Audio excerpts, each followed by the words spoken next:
Bonjour à tous. Leur position est claire. La Confédération paysanne de Saône-et-Loire s'oppose au projet de loi d'urgence agricole. Les éleveurs et les professionnels de la filière s'inquiètent des répercussions de la loi du plomb. Elle doit être débattue demain soir à l'Assemblée nationale.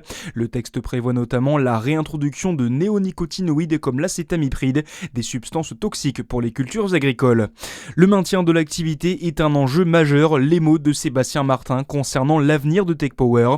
Le ministre délégué en charge de l'industrie se mobilise pour l'entreprise basée à Courlaoux dans le Jura.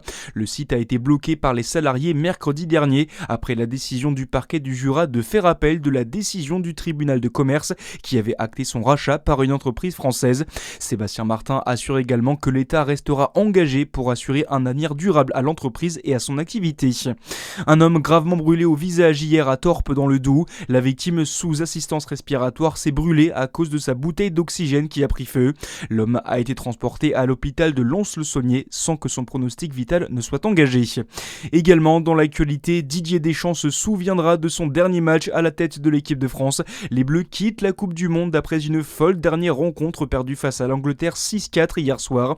Didier Deschamps était à la tête de la sélection depuis 14 ans. Il aura dirigé 185 matchs. La Coupe du Monde qui s'achèvera ce soir avec la grande finale entre l'Argentine et l'Espagne à 21h. Et puis la grande boucle de passage dans le Jura aujourd'hui. Le Tour de France fait étape dans le département ce dimanche. Le peloton se retrouve à Champagnole pour le départ de la 15e étape.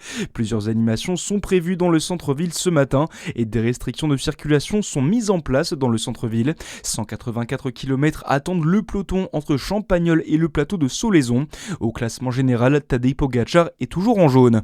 Voilà pour l'essentiel de l'actualité au plus près de chez vous. C'est la fin de cette édition. Très bon début de journée sur Fréquence Plus.